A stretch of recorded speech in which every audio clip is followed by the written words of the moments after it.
But today, the biggest criminal trial related to the insurrection actually began in Washington.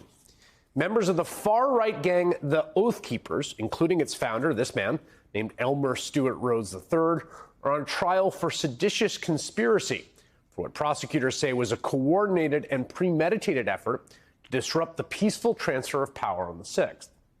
All 5 Oath Keepers have pleaded not guilty, and Rhodes in particular has quite a colorful history. You might notice, for instance, he wears an eye patch. It's not from his service in the military, but rather a 1993 incident where, according to The Atlantic, quote, he dropped a loaded handgun and it shot him in the face, blinding him in his left eye. That incident, Rhodes says, inspired him to go to college, eventually making his way to Yale Law, top of the top, where he further embraced a kind of fringe libertarian ideology. He went on to found the group the Oath Keepers after Barack Obama was elected.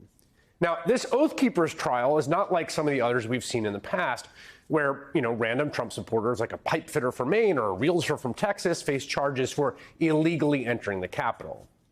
This is even a step up from the trial of January 6th rioter Kyle Young, who was sentenced to 7 years in prison for violently assaulting law enforcement, including D.C. police Michael Fanone, in one of the bloodiest incidents from the insurrection. In some respects, the Oath Keepers trial is even more serious than that, even though Stewart Rhodes never actually entered the Capitol himself. Instead, prosecutors allege, quote, Rhodes and certain co-conspirators planned to stop the lawful transfer of presidential power, which included multiple ways to deploy force. They coordinated travel across the country to enter D.C., equipped themselves with a variety of weapons, donned combat and tactical gear, and were prepared to answer Rhodes' call to take up arms at Rhodes' direction. And the language prosecutors use there, plan to stop the lawful transfer of power, is very important, because the crime with which he is charged of seditious conspiracy makes it illegal to, and I quote, conspire to overthrow, put down, or destroy by force the government of the United States, and to use force to, quote, prevent, hinder, or delay the execution of any law of the United States. In other words, to do a violent insurrection. Now, the Oath Keepers are arguing they thought what they were doing was legal when they armed themselves and planned to take the Capitol by force because they believed that Donald Trump would invoke the Insurrection Act of 1807, which would allow the government to essentially deputize militia groups to block what the Oath Keepers believed or claimed to have believed to be a stolen election. Now, it's true that Rhodes did make it clear the Oath Keepers were trying to block the peaceful transfer of power at Trump's direction. We have men already stationed outside D.C. as a nuclear option in case they attempt to remove the president illegally. We will step in and stop it. So I've got good men on the ground already. We've did a leaders recon there last week, and we're sorting out what we're going to be staging, and we'll be there. We'll be inside D.C. We'll also be on the outside of D.C. armed, prepared to go in if the president calls us out.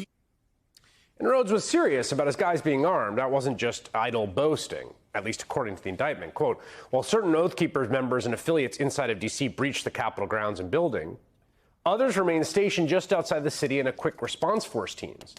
The QRF teams were prepared to rapidly transport firearms and other weapons into D.C. in support of operations aimed at using force to stop the lawful transfer of presidential power.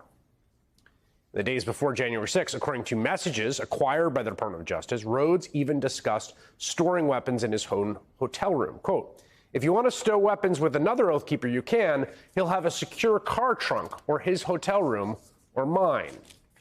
A D.C. court even released these surveillance images depicting what appears to be at least one rifle case along with gun-shaped objects being snuck into a D.C. hotel by the alleged quick response team members. In a group chat, another Oath Keeper shared a map with potential vulnerable points that could be used to smuggle weapons into D.C. Now, thankfully, the scheme failed. The rioters did not hold the Capitol. The Oath Keepers did not actually send those armed reinforcements into the Capitol. But instead of being glad that things didn't escalate that far, Rhodes seemed disappointed, telling Alex Jones on Inauguration Day he wished Trump did more to support the violent insurrection, and warning Jones' audience that they needed to be prepared to take up arms against the government. It's just amazing that Trump will let the election be stolen out from under him and then let our country be stolen like this, our government. So we have to then now prepare to walk the path of the founding fathers. You declare your independence from that illegitimate regime. We still defend the Constitution, but they're the ones that are the usurpers and the violators, and declare that. And then get strong in your communities. You need to be raising local militias in your towns and counties. And like the founders did, you need to then nullify, refuse to comply. And when they come for you, you defend yourselves. Okay. Now, Rhodes and his militia buddies going to trial represents a significant escalation in the criminal case the Department of Justice has built against people responsible for January 6th.